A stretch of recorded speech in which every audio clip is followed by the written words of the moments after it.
네, 오늘 저는 신앙은 반응이다 라고 하는 제목으로 말씀 전하도록 하겠습니다. 언젠가 TV 방송 보다가 이런 내용을 이제 본 적이 있어요. 주 진행자 있지 않습니까? 주변에 보면 또 보조 진행자들이 있죠. 이 보조 진행자들을 어떤 그러한 조건으로 이제 선발을 하느냐, 뭐 이런 내용이었습니다. 이렇다는 거예요.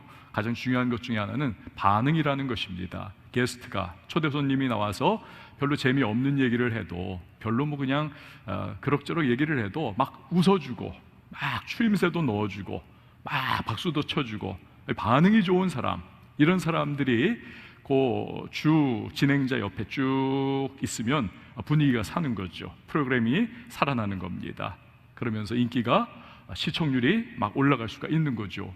그러나 뚱 하고 있습니다. 보조 진행자로 앉아있음에도 불구하고 추임새 안 넣어주고, 말해야 할 때 말 못하고, 그냥 그러고 있으면 별 도움이 안 되는 거죠, 시청률에.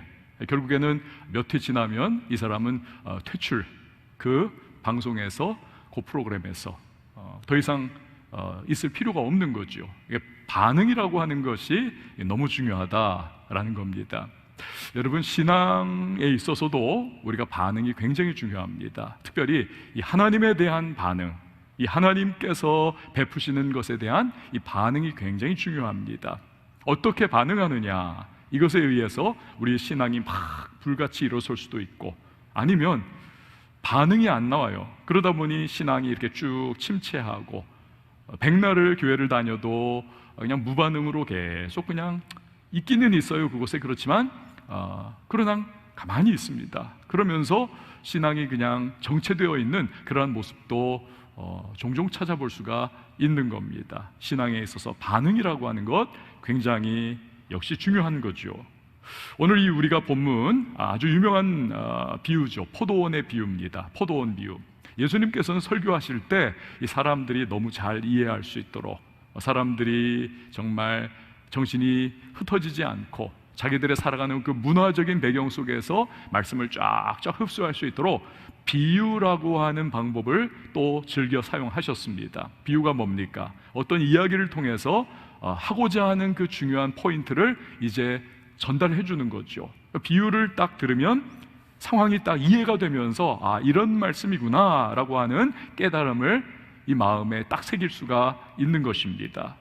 그런데 오늘 이 비유의 말씀 통해서 우리 예수님께서는 신앙에 있어서 반응이 굉장히 중요하다, 이 부분을 또한 알려주고자 하십니다. 내용이 이렇죠. 한 사람이 포도원을 만들었습니다. 타국에 갈 일이 생겼습니다. 이 지주가 소작농들하고 계약을 맺었어요. 너희가 이제 뭐 하여튼 추수를 하고, 오늘 포도원이니까 포도 열매를 딸 때가 되면 그 중에 10분의 1을 나에게 줘라.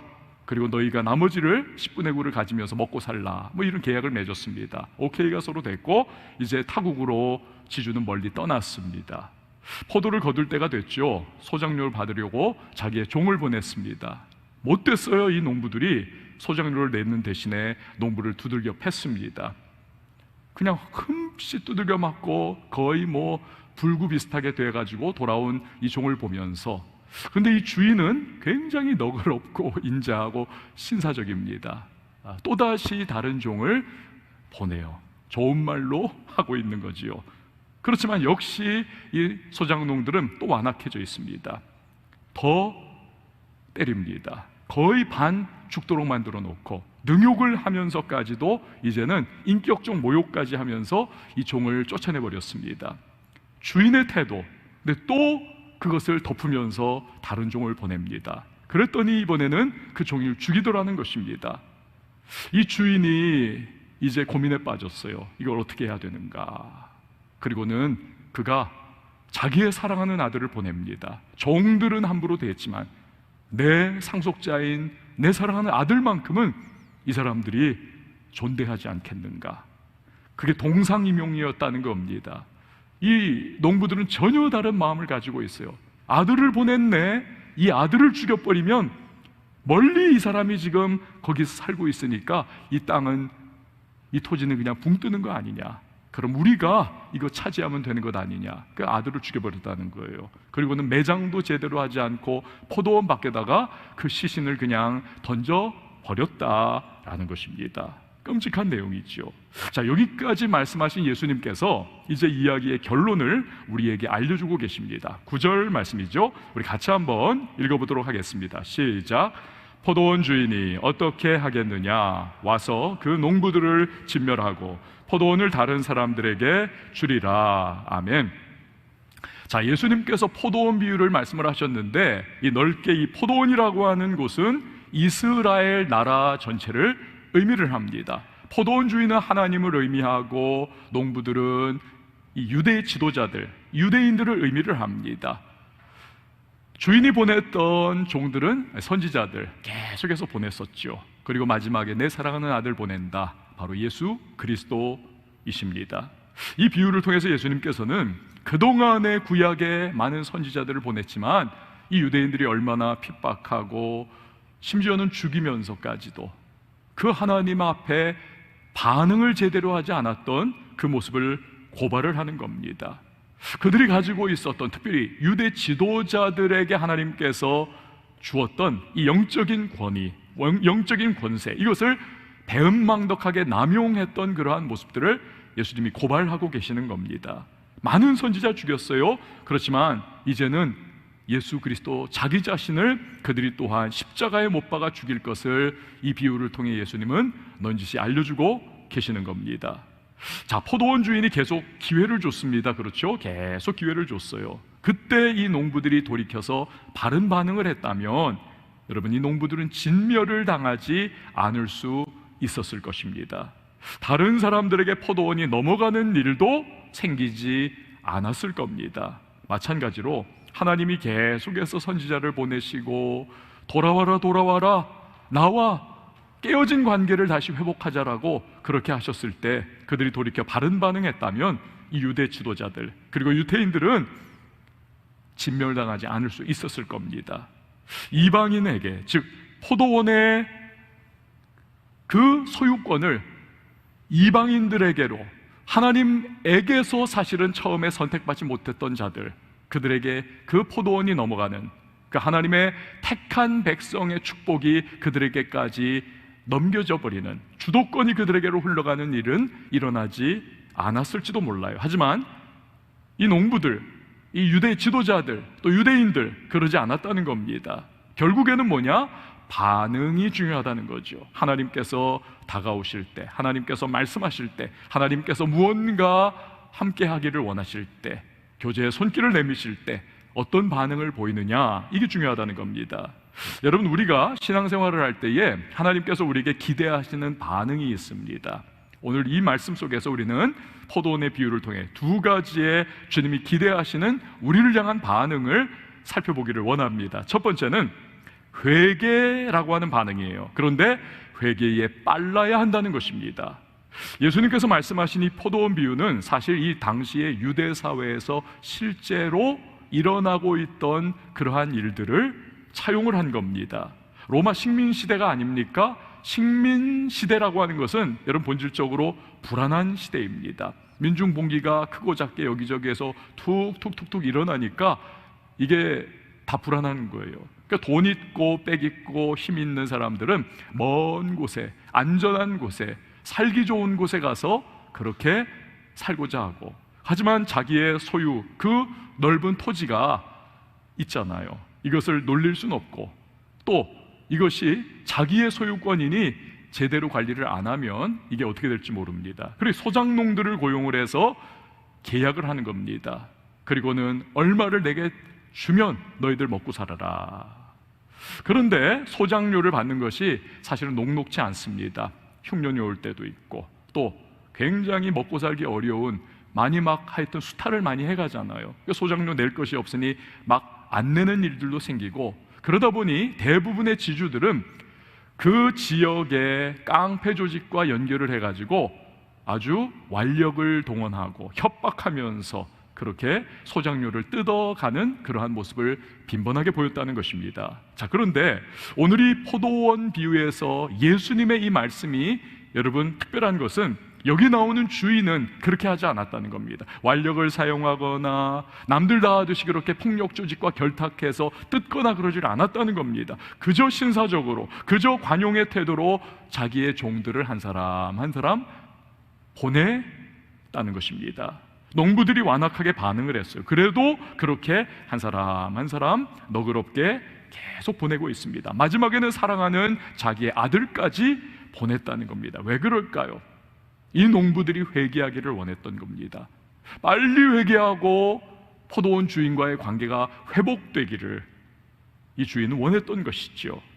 여러분, 회개라고 하는 말 들을 때 좀 어떤 어감을 갖습니까? 사실 좀 부정적인 느낌이 우리에게 주기도 합니다. 그래서 회개하세요 그러면 굉장히 부정적이고 기분 나빠하는 반응들을 우리가 보고는 합니다. 기피하고 싶어요. 하지만 실제로 여러분, 회개라고 하는 것은 그렇지 않습니다. 이 회개는 굉장히 복된 것이고 굉장히 귀한 것입니다. 예수님께서 공생애를 시작하실 때 여러분 한번 생각을 해보세요. 40일 금식 기도하셨고 이제 마귀의 3가지의 시험을 예수님이 격파를 하셨습니다. 회당에 들어가서 이사야서를 읽으시면서 성령이 내게 임하셨으니 나 이제 이렇게 사역한다, 사명선언문을 예수님께서 발표를 하셨습니다. 그리고 나오셔가지고 예수님이 첫 번째 일성, 예수님이 첫 번째로 외치신 것이 뭐냐 하면 회개에 관한 것입니다. 마태복음 4장 17절이 그것을 담고 있죠. 이때부터 예수께서 비로소 전파하여 이르시되 회개하라, 천국이 가까이 왔느니라 하시더라. 여러분, 이처럼 회개라고 하는 것은 우리 신앙생활의 모든 문을 열어주는 열쇠와도 같은 겁니다. 회개를 통해서 하나님과의 관계가 회복이 되고, 회개를 통해서 우리의 신앙의 문이 열리고, 회개를 통해서 하나님께서 준비하시고 예비하신 우리를 향하신 은혜와 축복이 이 회개를 통해서 임하게 된다는 사실입니다. 회개를 통해서 우리에게 구원의 넓은 문이 우리에게 열리는 거지요. 이 회개는요, 모든 닫혀있는 우리의 신앙의 문을 열어주는 만능 열쇠와 같은 축복의 통로인 것입니다. 여러분, 우리가 지금 예배 드리고 있잖아요. 그렇죠? 우리가 예배를 드리는 이 순간, 이 예배라고 하는 이 시간이 여러분, 하나님이 우리에게 놀라운 은혜를 베풀어 주시고 우리를 만나 주시는 축복의 시간임을 믿으시기를 바랍니다. 근데 우리가요, 하나님께서 누구의 예배를 받으시는가? 누구의 예배를 받으실까요? 우리가 지난주에도 예배에 관한 부분을 좀 살펴보았습니다. 그리고 예배 이후에, 우리 설교 이후에 함께 불렀던 찬양이 있죠. 나는 하나님을 예배하는 예배자입니다. 내가 서 있는 곳 어디서나 하나님을 예배합니다. 내 영혼 거룩한 은혜를 향하여, 내 마음 완전한 하나님 향하여 이곳에서 바로 이 시간 하나님을 예배합니다. 여러분, 이 찬양의 고백과 같이 예배는 내 마음이 하나님께로 온전히 향하는, 그리고 예배를 통해서 하나님께서 우리에게 은혜와 복을 주시는 놀라운 순간이요, 시간인데, 중요한 것은 하나님은 누구시고 우리는 누구냐는 게 문제입니다. 하나님은 누구십니까? 완전한 하나님 향하여, 완전한 하나님, 거룩하신 하나님, 흠과 점과 티가 없으신 하나님, 그리고 전능하신 하나님이세요. 예배를 받으시는 그분이 완전하세요. 그런데 문제는 우리가 완전하지 못하다는 겁니다. 우린 불완전하죠. 아니, 엉망진창. 지난 한 주간을 살아오면서도 우리 자신을 보면 육신의 정욕, 이생의 자랑, 안목의 정욕에 우리 엎치락뒤치락했고, 우리는 정말 덕계와 같이 막 죄와 유혹과 시험 속에 우리는 그렇게 끙끙거리면서 힘들어하며 여기까지 오지 않았던가요? 여러분, 이런 우리, 하나님과 우리의 그 엄청난 간극, 완전하신 그분과 불완전한, 아니 흠과 점과 티가 너무나 많은 우리의 이 너무나 넓은 간극을 메워줄 수 있는 것이 과연 무엇입니까? 그것이 바로 회개인 겁니다. 우리가 주님 앞에 회개할 때, 그 십자가의 보혈을 의지할 때, 여러분, 예배 처음 나오면 우리 이 자리에 앉잖아요. 우리가 다음 주부터 여러분 꼭 그렇게 하시기를 바라요. 우리가 이 자리에 들어와서 이 예배실에 앉는 그 순간, 내 주변에 친구도 있을 수 있고 또 동기도 있고 익숙한 얼굴들이 있을 때, 물론 그들에게 반갑다고 이야기하는 것도, 그것도 중요하지만 가장 중요한 것, 우린 예배자로 나온 겁니다. 먼저 하나님 앞에 그 자리에서 그리스도의 십자가의 보혈로 나의 죄악을 씻어주시고, 나와 하나님과의 관계 속에 가로막고 있는 담벼락을 주께서 그리스도의 은혜의 능력으로 허물어 주시고, 내가 드리는 이 불완전한 예배의 모습이, 그러나 하나님께서 십자가 보혈로 날 덮어 내가 너 기쁘게 받을게, 나를 그렇게 받아주시는 예배, 그리고 예배자 되게 하여 주시옵소서. 여러분, 우리는 회개하면서 먼저 기도로 하나님 앞에 나아가야만 합니다. 그때 우리가 드리는 예배를 하나님께서는 받으시고 흠양하시고 하늘의 문을 열어주셔서 우리 만나주시고 이곳에 임재하시고 우리에게 예비하신 하나님의 놀라운 은혜를 부어주시는 하나님 되심을 믿으시기를 바랍니다. 시편 51편을 보면 다윗의 시잖아요. 배경이 너무나 끔찍합니다. 밧세바와 간음했습니다. 그 남편 우리아를 살인교사, 전쟁터에 내보내가지고 죽여버렸습니다. 엄청난 죄를 저지른 다윗이 아닙니까? 그런데 1년 동안을 그냥 입 싹 씻고 모른 척하고 지내는 거예요. 다윗이라고 하는 인물이 엄청난 인물인데, 이 영적인 최고봉에 올랐던 사람인데 하나님이 그냥 놔두지 않죠. 나단 선지자를 보내십니다. 너 죄졌어. 너 하나님 앞에서 너는 심판받을 죄졌어. 그러니까 하나님의 준엄한 명령을 나단이 전할 때 그가 납작 엎드리고 무너져 내립니다. 그리고는 눈물 콧물 다 흘리면서 하나님, 나 죄졌습니다. 나 용서해 주세요. 회개의 찬양을 부르고 회개의 기도를 했던 내용이 시편 51편이에요. 그런데 그렇게 큰 죄, 그렇게 정말 너무나 잔인하고 너무나 정말 흉측한 죄를 범했던 다윗임에도 불구하고 그가 시편 51편에서 여러분 하는 고백을 한번 들어보세요. 하나님께서 구하시는 제사는 상한 심령이라. 하나님이여, 상하고 통회하는 마음을, 회개하는 마음이죠. 상하고 통회하는 마음을 주께서 멸시하지 아니하시리이다. 예배할 수 없는 사람이에요. 사실은 하나님 앞에 얼굴을 들 수 없어요. 인간 앞에서도 그는 정말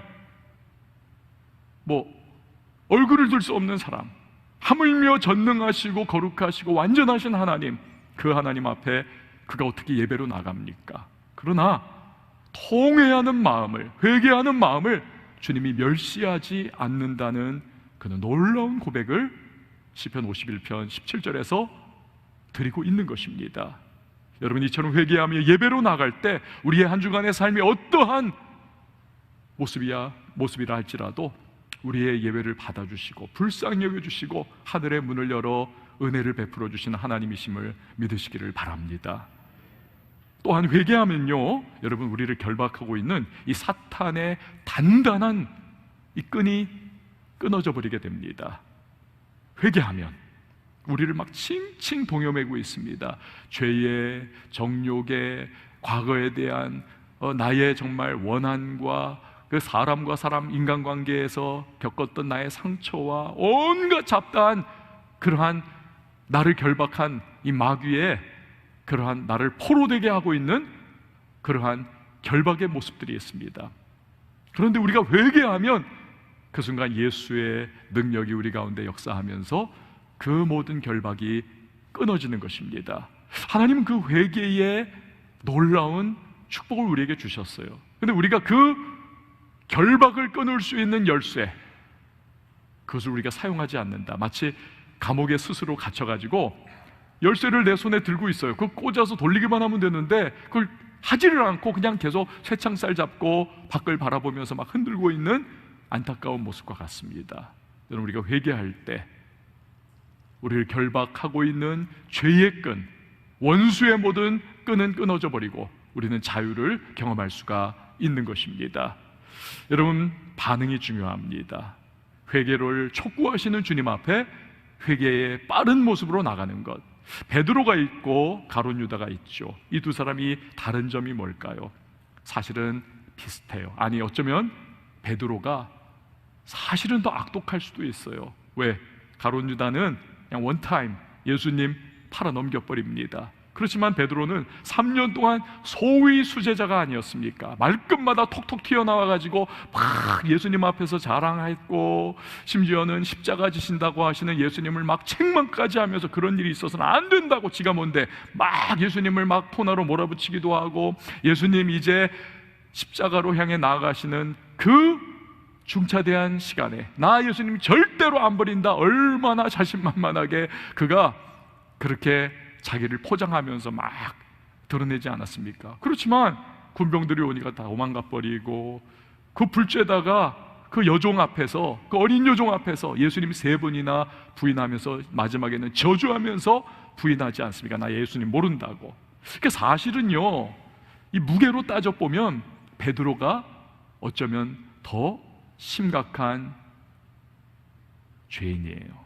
그러나 이 두 사람 다른 점은 무엇이냐? 반응이 달랐습니다. 여러분, 성령께서 베드로의 마음을 움직이세요.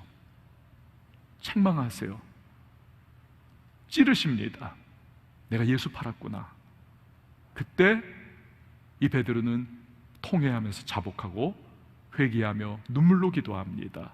반면에 가룟 유다, 찔림을 받았어요. 역시 성령께서 건드리셨어요. 그러나 후회는 했지만, 후회는 했을지언정 그의 후회는 회개로까지 나아가지 않더라는 겁니다. 결국은 반응이 달랐습니다.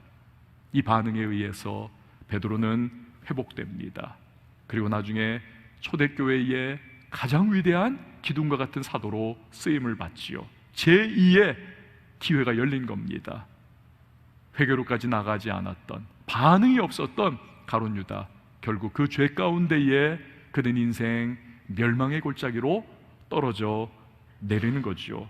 여러분, 이처럼 회개에 제대로 반응하면 인생의 새로운 은혜의 문이 열립니다. 아무리 주저앉아 있는 사람이라 할지라도 여러분, 회개에 빠르게 반응하고 주님이 회개를 촉구하실 때, 성령이 내 마음속에 회개를 인도하실 때 내가 반응하면 내 인생 다시 일어날 수 있고, 죄의 구렁텅이 속에서라도 다시 우리 일어나 전진해 나갈 수 있다는 사실, 여러분 이걸 믿으시기를 바랍니다. 야고보서 1장 17절을 보면요, 이런 말씀, 온갖 좋은 은사와 온전한 선물이 다 위로부터 빛들의 아버지께로부터 내려온다. 온갖 좋은 은사와 온전한 선물, 우리가 상상할 수 있는 모든 귀한 축복들이 위로부터 빛들의 아버지, 하나님이죠, 빛들의 아버지로부터 내려온다 말씀하고 있는 겁니다. 그러니까 우리 하나님이 모든 좋은 축복을 우리에게 주시는데 그분은 빛들의 아버지. 여러분, 빛과 어둠은 공존할 수 없지 않아요. 빛이 임하면 어둠은 떠나가고, 어둠이 그 자리를 차지하면 빛은 흔적을 감춥니다. 하나님은 그런데 빛들의 아버지. 그래서 이 어둠의 죄가 해결되지 않으면 빛들의 아버지로부터 임하는 모든 선한 은혜와 축복과 우리를 향하신 주님의 은총, 비전과 꿈, 이런 것이 임할 수가 없는 겁니다. 다 막혀버려요. 다 막혀버립니다. 주님이 예비해 놓으셨어요. 그것을 누리지를 못하는 것입니다. 하지만 회개가 그 막힌 장벽을 돌파해내는 겁니다. 뚫어버리는 겁니다. 담벼락을 허물어버리는 겁니다. 우리가 회개하면 주님이 예비하신 놀라운 은혜, 그 빛들의 아버지께서 우리의 삶에 부어주시는 것입니다. 여러분, 이처럼 신앙은 반응이고, 주님이 원하시는 반응은 우리가 회개에 빠르기를 원하시는 것입니다. 두 번째로 주님이 또 우리에게 원하시는 반응 무엇인가? 감사해야 합니다. 감사해야 돼요. 자, 오늘 본문에서 이 농부들은요, 배은망덕했습니다. 배은망덕했어요. 그런데 이런 자기들을 즉각 처벌하지 않고 깡패들 동원해가지고 막 뒤집어 푸면서 막 받아야 할 거 다 뜯어내는 그러한 주인이 아니었잖아요. 관용의, 그리고 신사적이고 너그러운 사랑을 베풀어준 포도원 주인, 얼마나 감사합니까? 너무 감사한 거죠. 그들에게요, 이 포도원 농부들에게 감사가 있었다면 그들은 그 막가파식 행동을 이제는 종지부를 찍었을 겁니다. 더 이상 그렇게 안 했을 거예요. 거기에서 이제는 멈추고 주인과의 새로운 관계가 시작되면서 해피엔딩으로 이 이야기는 끝났을 겁니다. 그러나 마땅히 감사해야 할 때 감사하지 않으니까 비극으로 마무리하는 거죠. 그들은 사랑하는 주인의 아들까지 죽이고 그 욕심과 정욕 가운데서 그들은 결국 멸망하게 되더라는 겁니다.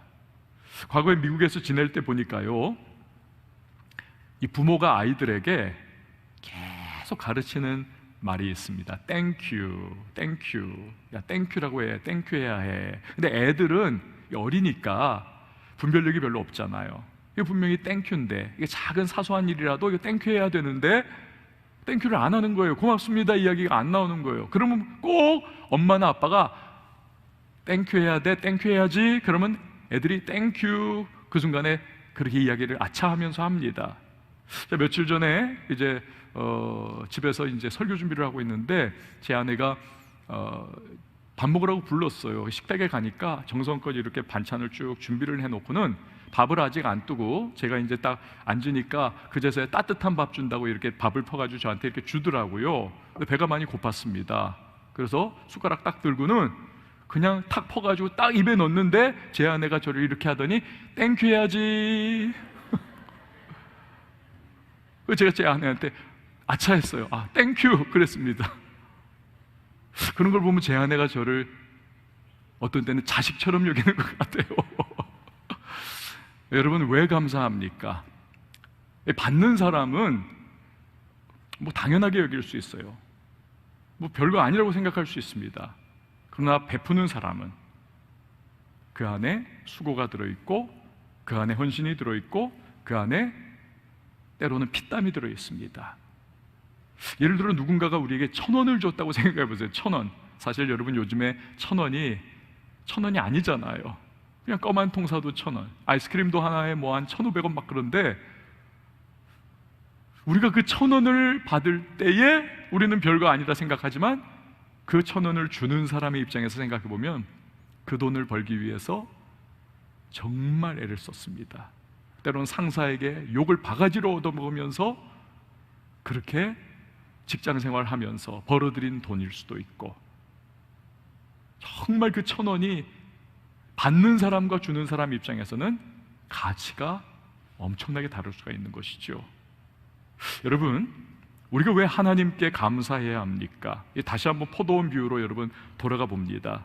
못된 이 농부들, 배은망덕 하다 못해가지고 사랑하는 아들을 죽였습니다. 그렇죠. 주인이 결국 심판을 하잖아요. 심판을. 그런데 그 심판의 내용을 다시 한번 여러분 보세요. 9절 말씀을 보시기 바랍니다. 포도원 주인이 어떻게 하겠느냐? 와서 그 농부들을 진멸하고 포도원을 누구에게? 다른 사람들에게 주리라. 우리가 지금 왜 하나님께 감사해야 하는 내용을 지금 그 답을 찾는 겁니다. 포도원을 다른 사람들에게 주리라. 이건 비유라고 말씀드렸잖아요. 여러분, 이 비유에서 예수님을 통해서 우리에게 주시는 메시지는 뭡니까? 하나님께서 마지막으로 보내신 그 사랑하는 아들 예수 그리스도, 그 예수님을 유대인들이 배척하고 죽였습니다. 예수님이 그렇게 피 흘려 죽으셨기에 포도원을 다른 사람들에게 주리라. 선민 이스라엘이 그때까지 받던 독점적인 하나님의 은혜, 우리는 하나님의 백성이야, 우리만이 율법의 사람들이야, 우리만이 하나님의 사랑받은 택한 백성이야, 이 은혜잖아요. 이 놀라운 선민의 축복, 하나님의 울타리 안에 들어오는 놀라운 은혜. 그런데 예수님이 피 흘려 죽으셨기 때문에 포도원을 다른 사람들에게 주리라. 그게 누굽니까? 우리예요. 이방인들. 우리가 그 놀라운 은혜, 하나님의 백성이 되는 은혜, 하나님의 울타리 안에 들어가게 되는 놀라운 은혜를 우리가 받아 누리게 된 것입니다. 거기 예수님의 희생이 있고, 예수님의 보혈이 있고, 예수님의 죽으심, 그 사랑하는 아들의 죽으심이 대가를 치러준 거지요. 그 은혜를 당연히 우리가 또 영원히 감사해야 하지 않겠습니까? 저 가끔 이제 그 생각을 했어요. 천국이 왜 영원해야 할까? 엉뚱한 생각을 했었어요. 왜 영원해야 할까? 아, 그렇지. 천국은 우리가 정말 그 구원의 은혜에 대하여 감사해도 끝이 없기 때문에 천국은 영원해야만 해. 여러분, 천국은 어쩌면 그래서 영원할지 몰라요. 영원히 감사해야 되기 때문에. 그게 바로 잔혹한 노예 상인이었던 존 뉴턴이 구원의 감격을 체험하고 그가 불렀던 노래, 그가 쓴 가사, 어메이징 그레이스, 나 같은 죄인 살리신 이 마지막 절의 내용이 아니겠습니까? 거기서 우리 영원히 주님의 은혜로 해처럼 밝게 살면서 주 찬양하리라. 그 천국에서 영원히 주님의 은혜를 우리가 감사하면서 주 찬양하리라. 영원한 감사. 여러분, 구원의 은혜, 우리가 하나님 앞에 그렇게 감사하고 감사해야 하지 않겠습니까? 또한 우리는요, 하나님이 순간순간 베푸시는 많은 무수한 은혜들이 있습니다. 기도의 응답 주시죠. 마치 우리가 지금도 의식하지 못하지만 공기를 우리가 호흡하는 것과 같이 우리가 알던 알지 못하던 하나님의 무한하신 은혜가 오늘도 우리를 둘러싸고 있습니다. 우리가 그 여러 가지 은혜에 감사하는 것이 필요합니다. 그리고 감사할 때 하나님은요, 더 큰 은혜를 우리에게 복으로 주시는 겁니다. 스펄전 목사님 한 말이 맞아요. 촛불을 보고 감사하는 자에게 별빛을 주시고, 별빛을 보고 감사하는 자에게 달빛을 주시고, 달빛을 보고 감사하는 자에게 햇빛을 주시고, 햇빛을 보고 감사하는 자에게 하나님은 천국의 영원한 빛을 주십니다. 여러분, 그렇습니다. 감사해요. 감사. 하나님이 기대하시는 우리 신앙의 바른 반응, 감사합니다. 제가 이 설교를 준비하다가 저만의 잠언을 하나 만들어 봤어요. 길요나의 잠언. 한번 들어보세요. 하나님의 은혜와 축복은 우리의 감사로 완성됩니다. 하나님의 은혜와 축복은 우리의 감사로 완성됩니다. 왜일까요, 여러분? 감사하면 내가 지금 누리는 축복의 기원이, 오리진이 어디에 있느냐가 이게 드러나는 거죠. 내 힘이 아닙니다. 내 능력이 아닙니다. 내가 잘나서가 아닙니다. 내 조건이 아닙니다. 내가 누리는 지금의 축복과 내가 지금 누리는 은혜들은 그 기원이 하나님께서, 하나님이 주신 겁니다. 그러니까 하나님을 높이고 그분을 영광 돌리는 거죠. 이렇게 할 때에 여러분, 우리는 감사의 제목들, 조건들 많이 받았으면서도 불구하고 오히려 막 목이 뻣뻣해지고 이게 잘못 해석해가지고 우리가 교만해져서 오히려 그 감사의 내용들이 우리를 교만의 멸망의 구렁텅이로 떨어뜨려 버리는 그러한 어리석은 우를 범하지 않도록 만들어주는 겁니다. 오직 하나님께 영광, 또 우리는 그 감사하며 또 주님이 감사하는 자에게 주시는 더한 감사의 제목들을 받아 누릴 수 있는, 그래서 여러분, 은혜와 축복을 완성하는 것은 우리의 감사인 겁니다. 이걸 우리가 꼭 기억을 해야 해요. 아울러서 감사를 논할 때 꼭 드리고 싶은 말씀이 있습니다. 여러분, 우리 청년들 때로는 암담하고 때로는 너무나 답답한 현실이 기다리고 있고 아무리 몸부림쳐도 막 돌파해 나갈 수 없는 장벽이 내 앞에 딱 그렇게 진쳐 있는 것 같고, 그리고 문제가 막 다가오고 너무나 힘든 실패를 경험했던 그러한 상황들도 있을 겁니다. 그렇지만 우리가 믿는 것은 무엇입니까? 하나님께서는 어떤 분이신가? 그분은 모든 것을 합력하여 선을 이루시는 분이십니다. 안 믿는 것 같아요? 여러분, 믿으시면 아멘. 하나님은 그런 분이세요.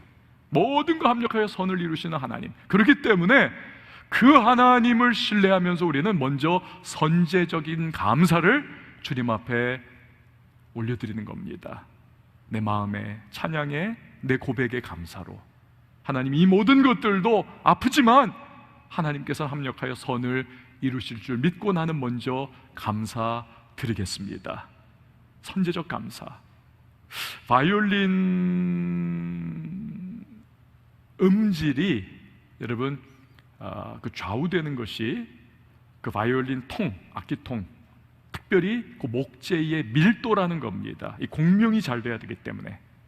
그래서 밀도가 굉장히 높은 아주 좋은 그러한 목재를 아주 장인이 이제 바이올린으로 만들 때 이 명품 악기가 나오는 거죠. 그런데 그런 밀도가 꽉 차 있는 나무를 어디서 구하느냐? 저 캐나다 로키 산맥 3,000m 이상의 그 수목 한계선, 이 나무가 더 이상 자랄 수 없는 저 옛날에 거기 가봤거든요. 막 일주일 동안 운전을 해가지고 가봤어요. 그런데 이게 막 하여튼 엄청 높습니다. 3,000m니까 쫙 올라가요. 그러다 보면 이제 꼭대기가 나옵니다. 거기 딱 이렇게 걸릴랑 말랑하는 그런 곳인데, 거기 차가 딱 서가지고 이렇게 나와 보면 그 구름이요, 지금 우리 천장 정도 높이로 느껴져요. 팍 뛰면은 구름을 손에 잡을 수 있을 것 같아요. 수목 한계선입니다. 나무가 얼마 없어요. 자랄 수 없어요. 그런데 거기에 보면, 여러분 영상에 지금 이제 나오겠지만, 이렇게 꾸부정하게 기도하는 모습과 같은 저런 나무들이 있습니다. 해나루 로키 산맥 3,000m 그 해발, 저 나무들이요 바짝 말라 있지 않습니까? 그리고 그 바람이 그냥 맹렬하게 부니까 그것을 등으로 맞는 그러한 모습으로 자라고 있습니다. 무릎 꿇은 모습으로. 볼품 없어요. 그런데 저 나무들 그 엄청난 바람을 견뎌나가면서 이게 확 성장이 안 돼요. 하지만 저 모습으로 자라면서 이게 밀도가 어마어마하다는 겁니다. 마치 돌과 같아요. 저것을 가지고 이 바이올린 통을 만드는 겁니다. 엄청난 공명이 되면서 명품 악기가 나오는 것이지요. 너무나 힘들고 너무나 고통스러운 환경입니다. 그러나 장인은 그것으로 너무나 아름다운 소리를 내는 악기를 만드는 거죠. 여러분, 지금 우리가 어려움을 겪고 답답한 현실을 통과하고 있는 그러한 우리 청년들이 있을 겁니다. 정말 힘든 그러한 과정을 겪을 거예요. 그렇지만 우리가 아는 바, 우리가 믿는 바, 하나님은 모든 것을 합력하여 선을 이루시는 하나님, 좋으신 하나님, 능력의 주님. 우리는 그것을 요셉을 통하여, 야곱을 통하여, 아브라함을 통하여, 다윗을 통하여, 수많은 우리 믿음의 조상들의 모습을 통해서 우리는 그것을 확인하지 않습니까? 여러분, 반드시 하나님은 내가 지금 겪고 있는 이 어려움과 고난을 통해서 나를 다듬으시고 나를 밀도가 짱짱한, 더 이상 흔들리지 않는 하나님의 사람으로 우리를 세워주시고 주님의 귀한 은총의 통로요, 간증의 주인공으로 반드시 우리를 다듬어 주실 것입니다. 여러분, 오늘 우리는 신앙의 반응에 대해서 살펴보았습니다. 하나님께서 무언가 은혜를 베푸시고 뭔가 우리에게 함께 해주실 때 어떤 사람은 무반응으로 일관할 수 있고, 아니 어떤 사람은 오히려 배은망덕하게 반응하는 경우도 있을 겁니다. 오늘 이 본문에 나왔던 농부들과 같은 모습.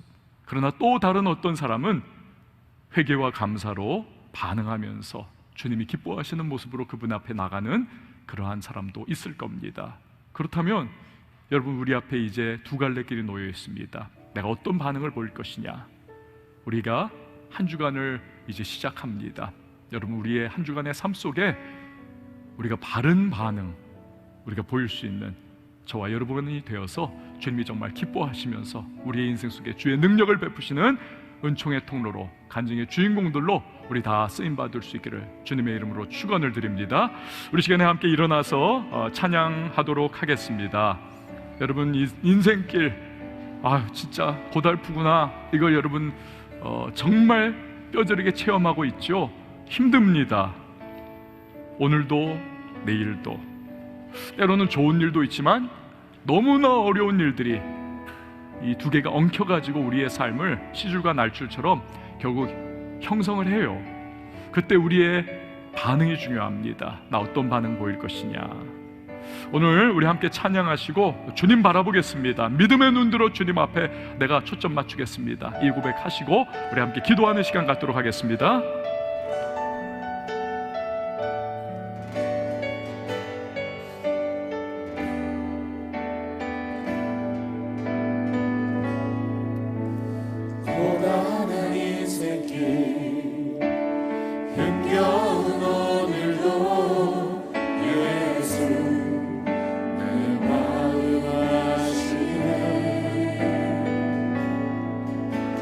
지나간 아픔도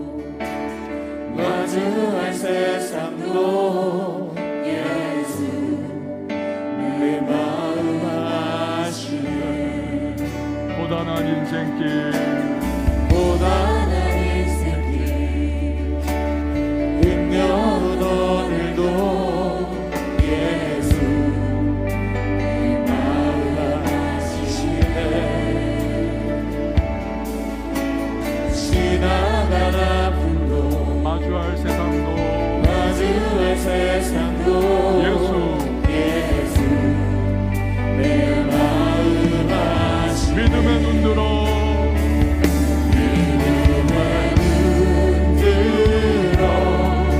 주를 보니 이 또한 지나가리라.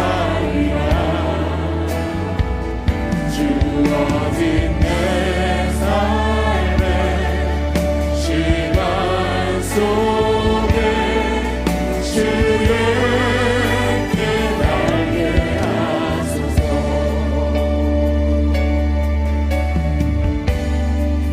하루를 살아도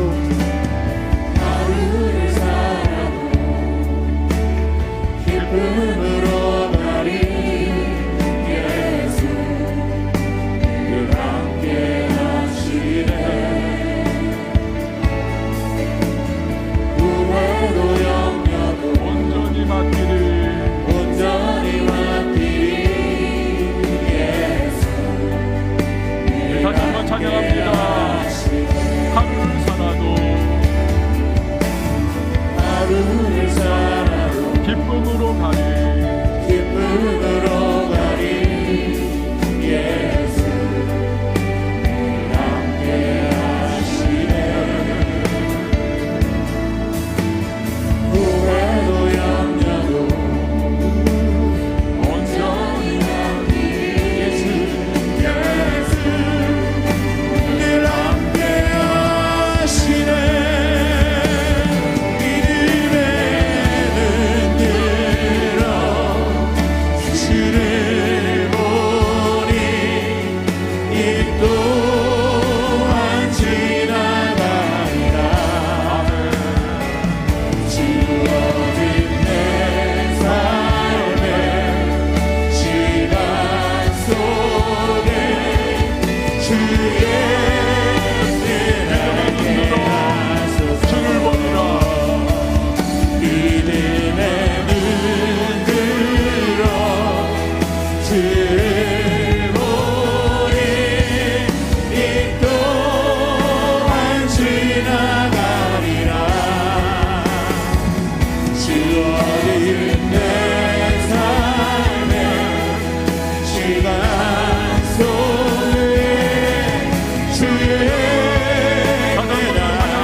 여러분 이 시간에 함께 앉아서 기도하며 나갈 때에 신앙은 반응입니다.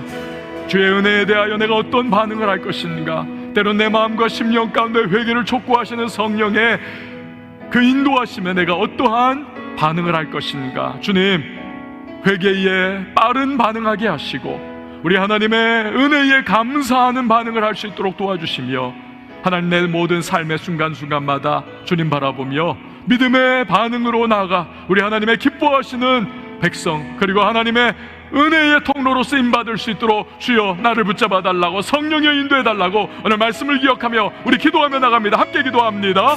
하나님 아버지 감사합니다. 주님의 말씀을 통하여 오늘 우리가 하나님의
신앙의 바른 반응의 사람들로, 우리 하나님 기뻐하시는 믿음의 사람들로 살아가는 우리 모두가 되게 하여 주시옵소서.